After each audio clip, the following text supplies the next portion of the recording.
Rajasthan board 5 अप्रैल science का असली paper मिल चुका है। नमस्कार बच्चों, स्वागत आप सभी का आपके अपने YouTube चैनल में। अगर आप राजस्थान बोर्ड कक्षा 10 के विद्यार्थी हैं तो इस वीडियो को आपको कंप्लीट देखना है। और आज के इस वीडियो में मैं आपको राजस्थान बोर्ड कक्षा 10 विज्ञान का जो आपके 5 अप्रैल को पेपर होने वाला है, तो कंप्लीट पेपर में आपको उत्तर सहित इस वीडियो में बताने वाला हूं। तो वीडियो को आपको पूरा देखना है। और वीडियो को शुरू करने से पहले आप सभी से मेरी एक रिक्वेस्ट है, यदि अभी तक आपने हमारे चैनल को सब्सक्राइब नहीं किया है तो सब्सक्राइब कर लीजिए, साथ में नोटिफिकेशन बेल को प्रेस कर लीजिए। में सबसे पहले आपको सेक्शन ए दिया गया है, यानी खंड ए दिया गया है। और खंड ए में आपको प्रश्न संख्या 1 आपको दी गई है कि निम्नलिखित प्रश्नों के उत्तर का सही विकल्प चयन कर उत्तर पुस्तिका में लिखिए। यानी पहले क्वेश्चन में आपके टोटल 12 क्वेश्चन दिए गए हैं जो आपके मल्टीपल चॉइस हैं। और इसमें पहला क्वेश्चन आपको दिया गया है कि पीत रस का निर्माण होता है। तो पीत रस का निर्माण किस में होता है?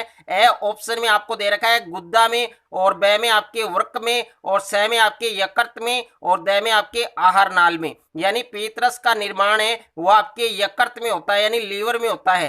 तो इस प्रश्न का जो सही उत्तर होगा वो होगा आपके स ऑप्शन, यानी यकृत में। ओके। और उसके बाद में दूसरा प्रश्न आपको दिया गया है कि वायवीय श्वसन में ग्लूकोज के विखंडन से उत्पन्न एटीपी की जो संख्या है वो कितनी होती है? तो यहाँ पर ए ऑप्शन में आपको 2 दे रखा है, ब में आपको 8 दे रखा है, स में आपको 16 दे रखा है, और द में आपको 38 दे रखा है। यानी वायवीय श्वसन में ग्लूकोज के विखंडन से जो उत्पन्न एटीपी है उसकी संख्या है वो आपके 38 होती है। तो इस प्रश्न का जो सही उत्तर होगा वो होगा द ऑप्शन, यानी एटीपी की जो संख्या है वो आपके 38 होगी। ओके। उसके बाद में जो नेक्स्ट क्वेश्चन है उसकी हम बात करें तो यहाँ पर आप क्वेश्चन है वो देख सकते हैं। नेक्स्ट क्वेश्चन आप देख सकते हैं, क्वेश्चन नंबर 3 है आपके कि कौन सा हार्मोन मादा लक्षणों का विकास करता है? यानी मादा लक्षण है उनका विकास कौन सा हार्मोन करता है? तो ए ऑप्शन में आपके जिब्रेलिन। ये तो नहीं होगा क्योंकि ये तो पादप हार्मोन है। और उसके बाद में है टेस्टोस्टेरोन। टेस्टोस्टेरोन है वो आपके नर लक्षणों का विकास करता है। और उसके बाद में है एस्ट्रोजन। तो एस्ट्रोजन और एक होता है आपके प्रोजेस्टेरोन। तो ये दोनों हार्मोन है, ये आपके मादा लक्षणों का विकास करता है। और द में आपके ऑक्सिन। तो इस प्रश्न का जो करेक्ट उत्तर होगा, सही आंसर होगा वो होगा आपके स ऑप्शन, यानी कौन सा हार्मोन है जो मादा लक्षण है उनका विकास करता है? तो एस्ट्रोजन होगा। ओके। और उसके बाद में नेक्स्ट क्वेश्चन है आपके क्वेश्चन नंबर 4 है कि निम्न में से कौन सी अनैच्छिक क्रिया है? तो यहाँ पर ए ऑप्शन में आपके कूदना। तो कूदना एक ऐच्छिक क्रिया है, और ब में लिखना ये भी एक ऐच्छिक क्रिया है, और स में थूकना ये भी एक ऐच्छिक क्रिया है। लेकिन द में है आपके पलक झपकना, ये आपके एक अनैच्छिक क्रिया है। तो इस प्रश्न का जो सही उत्तर होगा वो होगा द ऑप्शन। ओके। और उसके बाद में प्रश्न संख्या 5 है आपकी कि किसी उत्तल लेंस की फोकस दूरी क्या होगी? यानी आपको फोकस दूरी याद करनी है जिसकी वक्रता त्रिज्या अपने को दे रखी है 40 सेंटीमीटर। ओके। तो फोकस दूरी और वक्रता त्रिज्या में क्या संबंध होता है? तो इसका एक फॉर्मूला आपको ध्यान रखना है, F बराबर R/2। ओके। F बराबर R/2। यहाँ पर फोकस दूरी हमें ज्ञात करनी है और वक्रता त्रिज्या का मान कितना है?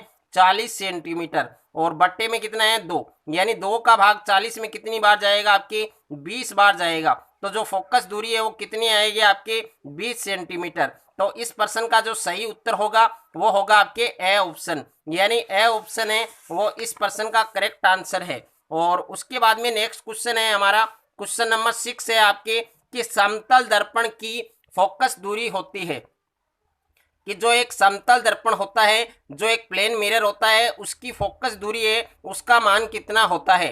तो ए ऑप्शन में आपको 1 दे रखा है, ब में आपको 0 दे रखा है, स में आपको अनंत दे रखा है, और द में आपको 2 दे रखा है। तो समतल दर्पण है जो प्लेन मिरर है उसकी जो फोकस दूरी है उसका मान कितना होता है? अनंत होता है। तो इस प्रश्न का जो सही उत्तर होगा वो होगा आपके स ऑप्शन। ओके।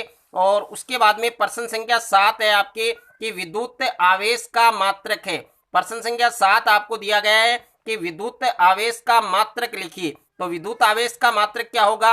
ए ऑप्शन में आपको कूलाम दे रखा है, ब में आपको एम्पियर दे रखा है, स में आपको वाट दे रखा है, द में आपको वोल्ट दे रखा है। तो देखिए एम्पियर है वो धारा का मात्रक होता है, और वाट है वो शक्ति का मात्रक होता है, और वोल्ट है वो किसका मात्रक होता है? विभव का मात्रक होता है। ओके। तो यहाँ पर विद्युत आवेश का मात्रक क्या होगा, आपके कूलाम होगा, यानी ए ऑप्शन है वो इस प्रश्न का करेक्ट आंसर होगा। और उसके बाद में क्वेश्चन नंबर 8 है आपके, यानी प्रश्न संख्या 8 आपको दिया गया है कि विभवांतर को मापने वाला यंत्र है। तो विभवांतर है वो कौन से यंत्र से मापा जाता है, तो ए ऑप्शन में आपको दे रखा है एमीटर, और ब में आपके वोल्ट मीटर, स में गैल्वेनोमीटर, और द में आपके विद्युत मीटर। तो विभवांतर को मापने वाले यंत्र का नाम क्या है, आपके वोल्ट मीटर है, यानी इस प्रश्न का जो करेक्ट आंसर होगा वो होगा ब ऑप्शन, यानी वोल्ट मीटर। और उसके बाद में नेक्स्ट क्वेश्चन है हमारा में क्वेश्चन नंबर 9 है आपके कि हमारे देश में धनात्मक और ऋणात्मक तारों के बीच कितना विभव होता है, कि हमारे देश में धनात्मक और ऋणात्मक यानी पॉजिटिव और नेगेटिव जो तार होते हैं उनके बीच कितना विभव होता है। तो ए ऑप्शन में आपको दे रखा है 220 वोल्ट, ब में आपको 110 वोल्ट दे रखा है, स में 100 वोल्ट, और द में 50 वोल्ट। तो इस प्रश्न का करेक्ट आंसर क्या होगा, 220 वोल्ट होगा, यानी हमारे देश में धनात्मक और ऋणात्मक जो तार है उनके बीच कितना विभव होता है, 220 वोल्ट। और उसके बाद में प्रश्न संख्या 10 है आपकी कि श्वसन किस प्रकार की अभिक्रिया है।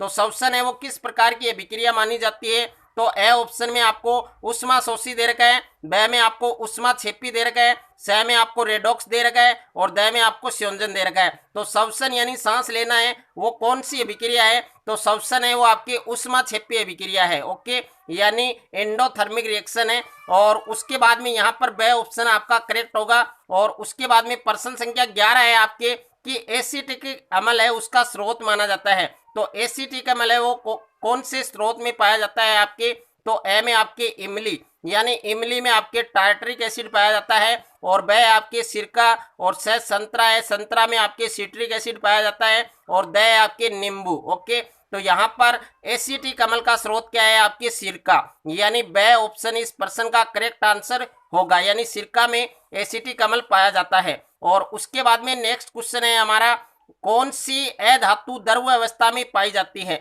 यानी कौन सी अधातु है जो आपके द्रव अवस्था में पाई जाती है। तो ए ऑप्शन में आपको ब्रोमीन दे रखा है, ब में आपको सल्फर दे रखा है, स में आपको कार्बन दे रखा है, और द में आपको फास्फोरस दे रखा है। तो कौन सी अधातु है जो आपके द्रव अवस्था में पाई जाती है, तो उस अधातु का नाम है आपके ब्रोमीन, यानी इस प्रश्न का जो करेक्ट आंसर होगा वो होगा आपके ब ऑप्शन। उसके बाद में नेक्स्ट क्वेश्चन है हमारा जो रिक्त स्थान है, यानी प्रश्न संख्या 2 है आपके रिक्त स्थानों की पूर्ति कीजिए, यानी इसमें आपको रिक्त स्थानों की पूर्ति करनी है, ओके। तो इसमें पहला प्रश्न है आपके कि पीयूष ग्रंथि को कहा जाता है। तो पीयूष ग्रंथि को क्या कहा जाता है, इस रिक्त स्थान में आपको लिखना है। तो पीयूष ग्रंथि को हम क्या कहते हैं, मास्टर ग्रंथि, क्या कहते हैं, मास्टर ग्रंथि। तो मास्टर ग्रंथि है वो आपको इस रिक्त स्थान में लिखना है। और उसके बाद में प्रश्न संख्या 2 है आपके कि कौन सा एंजाइम प्रोटीन को प्रोटीओजेज तथा पेप्टोन में बदल देता है। तो उस एंजाइम का क्या नाम है, आपके पेप्सिन। तो इस रिक्त स्थान में आपको लिखना है पेप्सिन एंजाइम, ओके, यानी एंजाइम है वो आपके ऑलरेडी लिखा हुआ है, बस आपको इसमें पेप्सिन लिखना है। और उसके बाद में तीसरा प्रश्न है आपके कि गंगा जल को दूषित करने वाले जीवाणु कहलाता है, यानी गंगा जल को दूषित करने वाला जो जीवाणु है उस जीवाणु को हम क्या कहते हैं, कोलीफार्म कहते हैं। तो इस रिक्त स्थान में क्या आएगा, आपके कोलीफार्म, ओके। नाम है वो आपको अच्छे से लिखना है, ओके। शब्द में गलती है वो नहीं करनी है आपको, नहीं आपको नंबर है वो नहीं मिलेगा। और उसके बाद में प्रश्न संख्या 4 है आपके कि ऊर्जा का पिरामिड सदैव होता है। तो ऊर्जा का पिरामिड है वो सदैव कैसा होता है, तो इसमें आपको लिखना है सीधा।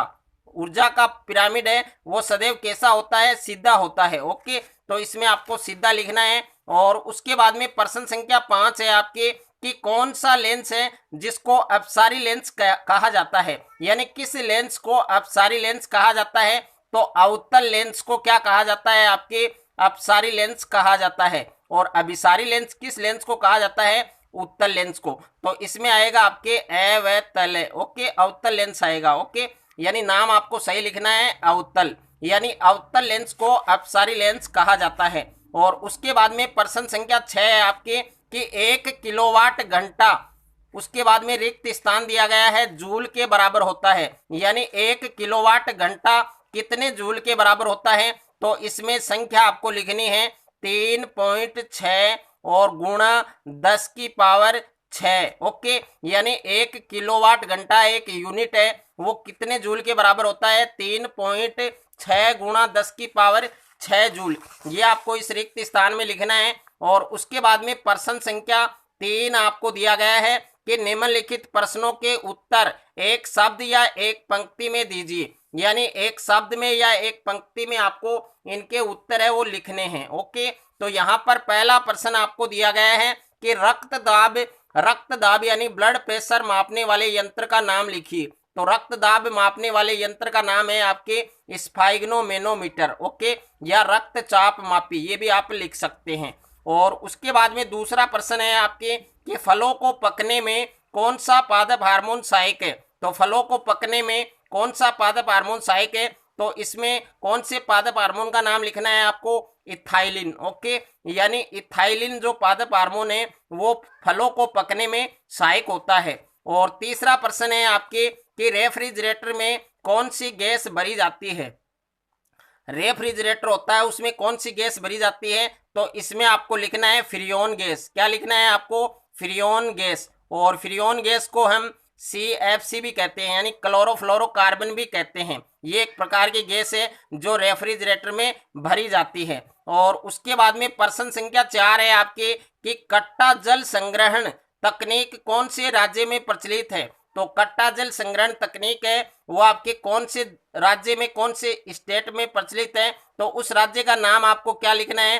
कर्नाटक। ओके, यानी कर्नाटक राज्य है, उसमें कट्टा जल संग्रहण जो प्रणाली है वो आपके प्रचलित है।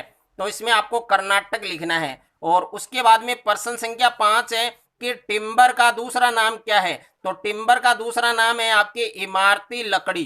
तो इसमें आपको लिखना है इमारती लकड़ी। और शब्द में आपको किसी प्रकार की कोई गलती नहीं करनी है, शब्द है वो आपको सही लिखना है, यानी नाम आपको सही लिखना है इमारती लकड़ी। टिम्बर का दूसरा नाम है इमारती लकड़ी। और उसके बाद में प्रश्न संख्या 6 आपके कि प्रतिरोधकता का मात्रक लिखिए। तो प्रतिरोधकता का मात्रक क्या होगा आपके? ओम गुणा मीटर। तो आपको इसमें लिखना है ओम मीटर। ओके, यानी प्रतिरोधकता का मात्रक क्या होता है? ओम मीटर होता है। इसके बाद में प्रश्न संख्या 7 है आपकी कि उस उपकरण का नाम लिखिए जो किसी परिपथ में विद्युत धारा की उपस्थिति संसूचित करता है।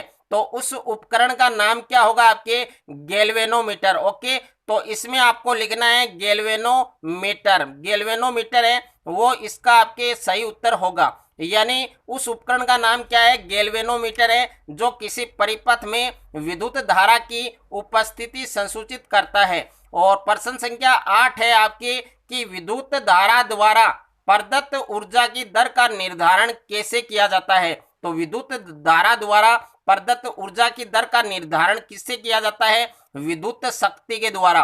तो इसमें आपको लिखना है शक्ति। शक्ति या विद्युत शक्ति लिख सकते हैं। ओके, और उसके बाद में प्रश्न संख्या 9 है आपके नेटल पौधे के डंकनुमा बालों को स्पर्श होने के कारण उत्पन्न पीड़ा को किस पौधे की पत्तियों के द्वारा दूर किया जाता है? तो उस पौधे का नाम क्या है आपके? डोक, यानी डोक पौधे की पत्तियों के द्वारा। डोक पौधे की पत्तियों के द्वारा। तो इसमें लिखना है आपको डोक पौधे की पत्तियों के द्वारा। ओके, तो ये इसका करेक्ट आंसर होगा। ओके, यानी नेटल पौधे के डंकनुमा बालों को स्पर्श करने या छूने के कारण जो उत्पन्न पीड़ा है, जो दर्द है, उसको कौन से पौधों की पत्तियों के द्वारा दूर किया जा सकता है? डोक पौधे की पत्तियों के द्वारा। बाद में प्रश्न संख्या 10 है आपके कि बेकिंग पाउडर के मुख्य घटक। तो बेकिंग पाउडर के मुख्य घटक कौन कौन से हैं आपके? एक तो होगा आपके बेकिंग सोडा और एक होगा आपके टार्टरिक अम्ल। यह आपको लिख लेना है साथ साथ में। और प्रश्न संख्या 11 है आपके कि कोई दो प्रबल अम्लों के नाम लिखिए। तो एक तो होता है आपके हाइड्रोक्लोरिक अम्ल जिसका सूत्र है HCl, और दूसरा है आपके सल्फ्यूरिक अम्ल जिसका फॉर्मूला है आपके H2SO4। ये आपको साथ में लिख लेना है। और प्रश्न संख्या 12 है आपके कि क्लोरोफॉर्म बनाने में किस यौगिक का उपयोग किया जाता है? तो क्लोरोफॉर्म बनाने में कौन सा यौगिक है जिसका उपयोग किया जाता है?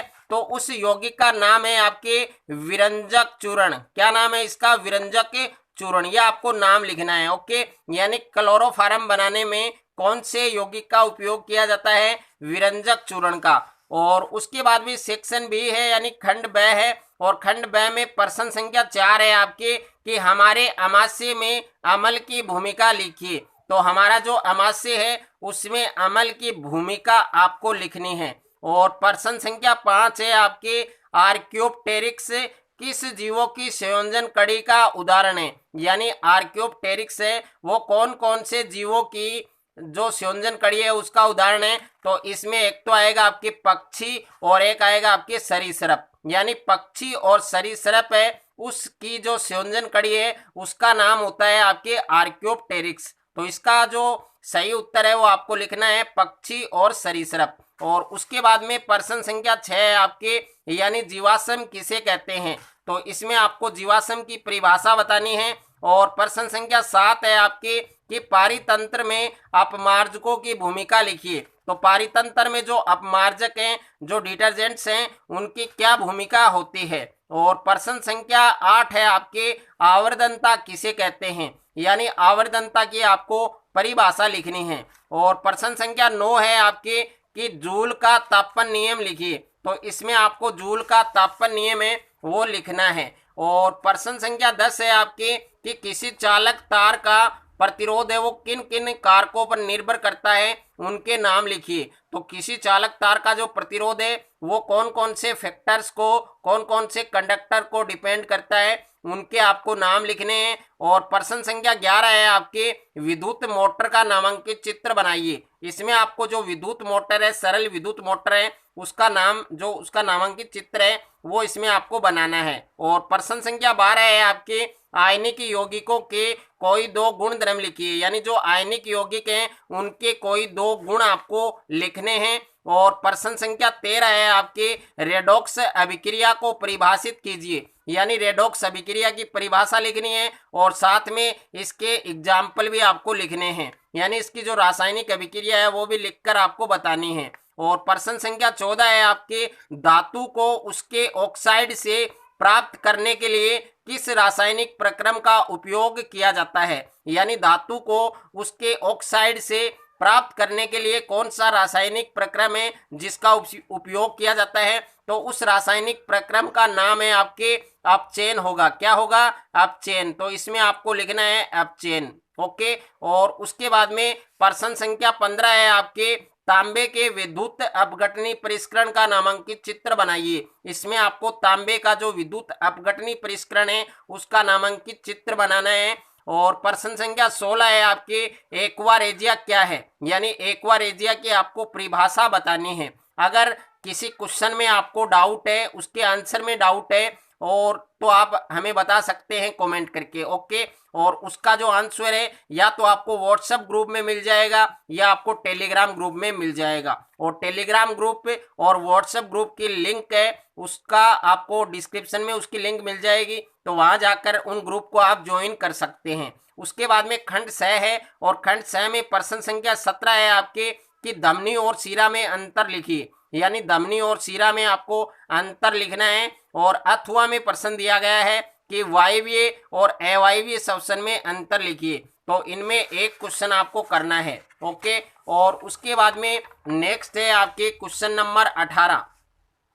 क्वेश्चन नंबर 18 आपको दिया गया कि समजात और समरूप अंगों को उदाहरण सहित समझाइए। यानी समजात और समरूप अंग हैं उनको उदाहरण सहित समझाना है। और अथवा में प्रश्न दिया है कि मनुष्य में लिंग निर्धारण को चित्र की सहायता से समझाइए। तो मनुष्य में जो लिंग निर्धारण है उसको आपको चित्र की सहायता से समझाना है। और प्रश्न संख्या 19 है आपके कि फ्लेमिंग के बाएं हाथ का नियम लिखिए। इसमें एक क्वेश्चन दिया है आपको कि फ्लेमिंग का जो बाएं हाथ का नियम है वो लिखना है। और किसी छड़ चुंबक के चारों ओर चुंबकीय क्षेत्र रेखाओं को आपको प्रदर्शित करना है। यानी इसका एक चित्र बनाना है आपको। और अथवा में प्रश्न दिया है कि विद्युत जनित्र का नामांकित चित्र बनाकर इसकी कार्य विधि लिखिए। और प्रश्न संख्या 20 है आपके कि संयोजन अभिक्रिया किसे कहते हैं? यानी संयोजन अभिक्रिया की परिभाषा लिखनी है। और बुझे हुए चूने की जल के साथ अभिक्रिया का रासायनिक समीकरण लिखिए और नामांकित चित्र बनाइए। और इसके अथवा में प्रश्न दिया है कि उपचयन अभिक्रिया को परिभाषित कीजिए और उपचयन अभिक्रियाओं के प्रभाव लिखिए। तो उपचयन अभिक्रिया की परिभाषा लिखनी है, यानी ऑक्सीकरण अभिक्रिया की परिभाषा लिखनी है। और उपचयन अभिक्रियाओं के जो प्रभाव हैं, एक तो आपके संक्षारण हैं और एक है आपकी विकृत गंधिता, तो उनके बारे में भी आपको इसमें बताना है। और उसके बाद में खंड द है, यानी सेक्शन डी, और सेक्शन डी में प्रश्न संख्या 21 आपको दिया गया है, जिसमें टोटल 3 प्रश्न दिए हैं। पहला प्रश्न है वर्दी नियामक किसे कहते हैं। यहाँ पर वर्दी नियामक का दूसरा नाम होता है आपके पादप हार्मोन। ओके, यानी पादप हार्मोन या वर्दी नियामक किसे कहते हैं। और दूसरा प्रश्न है तंत्रिका कोशिका का नामांकित चित्र बनाइए। और तीसरा प्रश्न है प्रतिवर्ती चाप किसे कहते हैं। तो तीनों प्रश्नों के आपको सही उत्तर लिखने हैं। और अथवा में प्रश्न दिया है, जिसमें पहला प्रश्न है कि मानव मस्तिष्क का नामांकित चित्र बनाइए। और दूसरा प्रश्न है हार्मोन और एंजाइम में अंतर लिखिए। और तीसरा प्रश्न है ऑक्सिन हार्मोन के 2 कार्य लिखिए, यानी जो ऑक्सिन हार्मोन है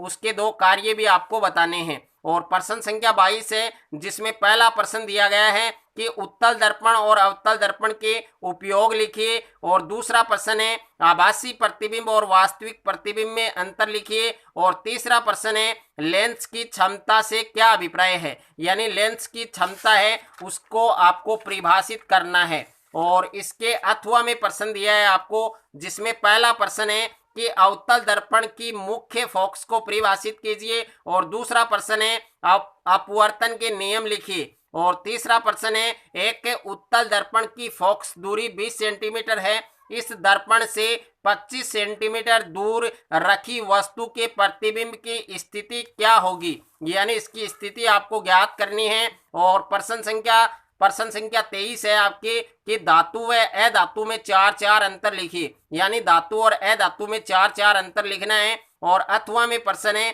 कि भर्जन व निस्तापन को उदाहरण सहित समझाइए। और थर्मिट अभिक्रिया से आप क्या समझते हैं, तो थर्मिट अभिक्रिया भी आपको लिखनी है। यदि आपको साइंस के पेपर में 5 अप्रैल को 80 में से 80 नंबर फोड़ना है, तो ये कंप्लीट पेपर आपको एग्जाम से पहले अच्छे से आपको तैयार करना है।